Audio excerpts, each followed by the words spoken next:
এখন আমি কথা বলবো সিরাজুল ইসলাম চৌধুরীর প্রিয় 5টা বই নিয়ে। সিরাজুল ইসলাম চৌধুরী এই লেখাটা লিখেছিলেন 2011 সালে লিখেছেন, এবং এই প্রবন্ধটার নাম, যেখানে তিনি 5টা বই নিয়ে আলোচনা করেছেন, তার আমার প্রিয় পাঠ্য 5টা গ্রন্থ। আচ্ছা, এর সাথে আমরা একটু তুলনা করব ইকবালের প্রিয় 5টা লেখক বা বইগুলা সম্পর্কে। এখানে তিনি 5টা বইয়ের কথা বলেছেন: গোরা, হ্যামলেট, ক্রাইম অ্যান্ড পানিশমেন্ট, প্রবন্ধ সমগ্র এবং কমিউনিস্ট ম্যানিফেস্টো।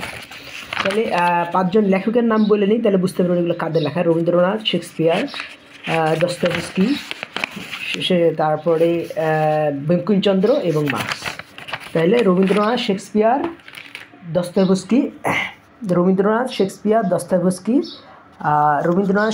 দস্তয়েভস্কি, তারপরে হলো গিয়া বঙ্কিমচন্দ্র এবং মার্কস। তাহলে রবীন্দ্রনাথের বঙ্কিমচন্দ্র আছে, এবং বাংলার যে আমি আগেই বলেছি যে বাঙালি যে এখনও নর্দমার মধ্যে পড়ে আছে, তার পিছনে 2জনের প্রচণ্ড হাত আছে। তারা মানে এই ব্রিটিশ পিশাচগুলোকে, কলোনিয়াল পিশাচগুলোকে দেবতার উপর তুলে ধরেছিলেন। তো এখানে আমরা দেখতে পাচ্ছি যে প্রথমেই আছে রবীন্দ্রনাথের গোরা, অত্যন্ত ফালতু একটা বই, কিন্তু বোঝা যায় না যে ফালতু একটা বই। পরে যদি আপনি আস্তে আস্তে, আমি যখন পড়েছি আমি তো মনে করেছি কী বই পড়লাম, মাথাটা তাও লেগে গেছিলো। পরে তো আস্তে আস্তে রিয়েলাইজ করলাম যে এটা তো একটা ব্রিটিশের দালালিমূলক বই। ব্রিটিশ মাইরা সাফ করে দিয়েছে জনগণকে, তাদের একটা সন্তান বাইচে গেছে, সেটাই হয়ে গেছে বড়। যেমন ওই শেখ মুজিবের রাসেল বড় দেখায়, এরকম। শেখ মুজিবের পরিবার গোটা বাংলাদেশকে অত্যাচার করবে, কিন্তু তাদের পরিবারে কোনো অত্যাচার হইতে পারবে না। কত মানুষ, 30,000 লোক মারা গেছে, 3 লাখ লোক দুর্ভিক্ষে মারা গেছে শেখ মুজিবের আমলে, কিন্তু তার পরিবারও তো সে একটা আসবে যখন। তাইলে তো স্বৈরাচাররা টাইট হয়ে যাবে যে না, টিট ফর ট্যাট, যেমন কর্ম তেমন ফল। তুমি অন্যায় করলে পরে, যেমন যীশু খ্রিস্ট বলেছে যে মানে যেটা সেন্ট পল প্রচার করেছে, অরিজিনাল যীশু খ্রিস্ট তো এরকম বলার কথা না যে সব ক্ষমা করে দাও। তাহলে তো দেশে তো অন্যায়কারীর প্রাদুর্ভাব বেড়ে যাবে। যেমন বাংলায় একটা গান আছে, পৃথিবীতে সাধু আছে ভয় কিরে। আরে সাধু আছে দেখে তুমি ভয় করো, সাধুরা কিন্তু অন্যায় বিচারও করতে জানে। তাহলে এই জিনিসটা বুঝতে হবে যে অন্যায়কে ছেড়ে দেওয়াটাই মানুষের লক্ষ্য না, মানুষ অন্যায়কে বিচার করবে, এটাও একটা মানুষের একটা বিরাট লক্ষ্য। তো এই নাম কি বলে, গোরা, এটা একটা ব্রিটিশের দালালিমূলক বই। এটাকে তার খুব ভালো লাগছে। কার ভালো লাগছে? এই সিরাজুল ইসলাম চৌধুরী। মানে জাতিকে দেওয়ার মতো তার আসলে বেশি কিছু নাই। তার পড়াশোনা এত কম ছিল ওই সময়। আমরা দেখবো যে এখন ইদানিং সে পড়াশোনা করতেছে চাপে পড়া। যেমন ইদানিং তার একটা বই বেরিয়েছে, মহাত্মা গান্ধী ও জিন্নাহ, দেশভাগে। ওইটা 2024 সালের এই যে ফেব্রুয়ারিতে বেরিয়েছে। অসাধারণ, অনেক বই পড়েছেন তিনি, কিন্তু আগে যে তিনি বই পড়তেন না, তার এই লিস্টগুলো দেখেই বোঝা যায়। একটা হলো গোরা, তারপরে তিনি বলছেন হ্যামলেট, শেক্সপিয়ারের। তিনি সবগুলোকে কোনোটা থেকে কম না, শুধু হ্যামলেট বলাটা একদিক থেকে কম না। এবং তিনি গণতন্ত্রকে যে বোঝেন না, তিনি শুধু গোরা বলে ছেড়ে দিয়েছেন, তাতে বোঝা যাচ্ছে। তিনি জুলিয়াস সিজারের নাম করতে পারতেন, অ্যান্টিওনি ক্লিওপেস্ট্রার নাম করতে পারতেন, ম্যাকবেথের নাম করতে পারতেন, তাহলে বুঝতেন যে তিনি গণতন্ত্রকে বোঝেন। তিনি কমিউনিস্ট, মূর্খগুলোর মতো না।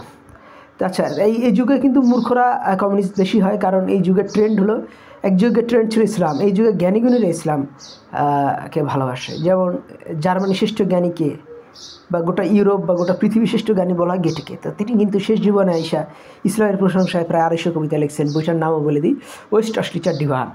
তো এখন আমরা দেখব যে এখানে তিনি বলতেছেন, তারপরে আরেকটা বইয়ের নাম বলছেন crime and punishment. It's a good বুক, কিন্তু এইটা বুঝতে গেলে ওই ইকে বুঝতে হবে যে এই জার্মান দর্শন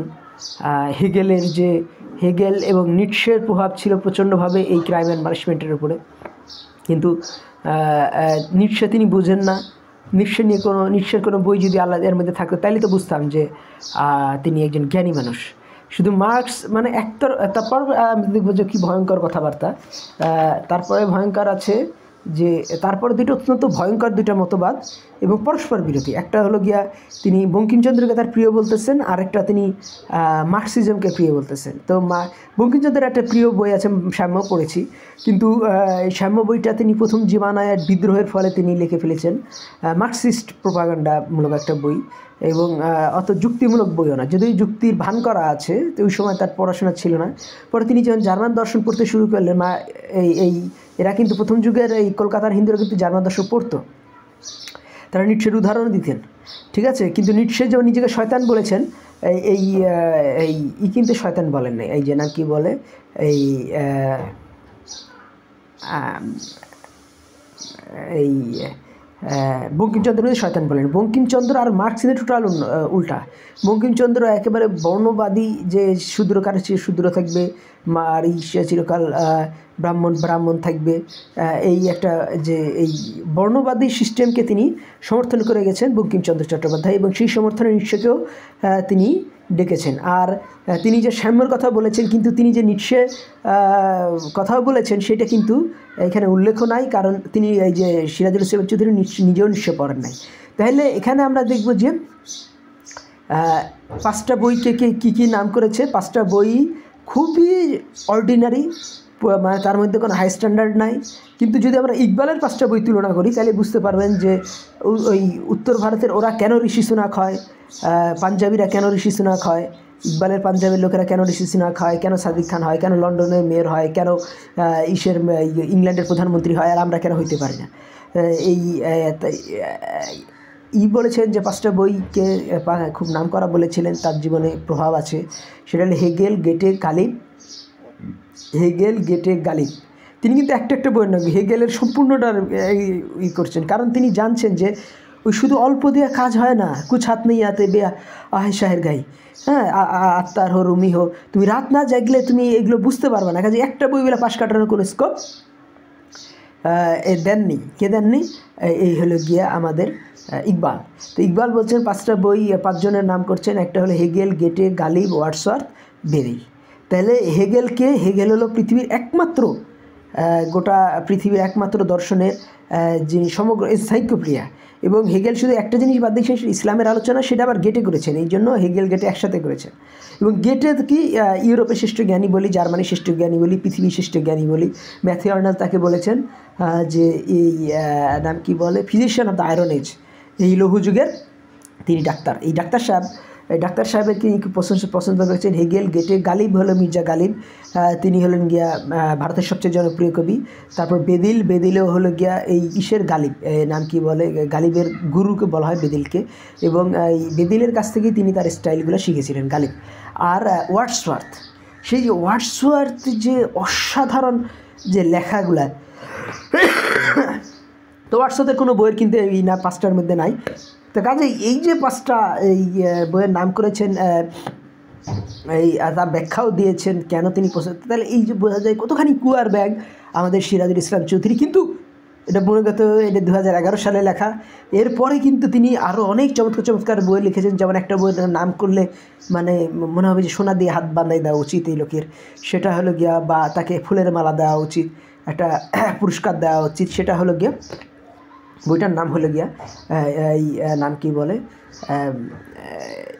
1947 দেশভাগে মহাত্মা গান্ধী ও জিন্নাহ। অসাধারণ পড়াশোনা তিনি করতেছেন, তার বয়স এখন 87 বছর বয়সেও তিনি এত পড়াশোনা করতে পারেন, সেটা কিন্তু একটা বিরাট অ্যাচিভমেন্ট।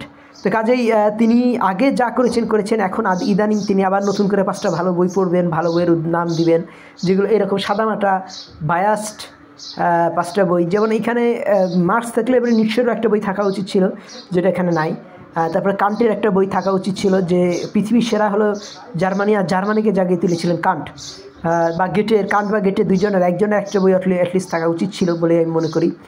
তো এই 5টা বই অনেকখানি স্বল্প জ্ঞানের, মূর্খতাপূর্ণ এবং টিপিক্যাল বাঙালি রাস্তার পোলাপাইনের মতো 5টা বই, যেগুলো আসলে ভিতরে জ্ঞান গর্ব তেমন কিছু নাই, কিন্তু আপাত জ্ঞান গর্ব বলে মনে হয়। কিন্তু তারপরেও আমি বলবো যে character build up, career build up, মানুষ জীবন রইলপতি, আবাদ করলে ফলতো শোনা, এরকম বই হিসাবে যে যদি আমরা এই 5টার মধ্যে একটা বই একটুখানি ভালো আছে, সেটা ক্রাইম অ্যান্ড পানিশমেন্ট।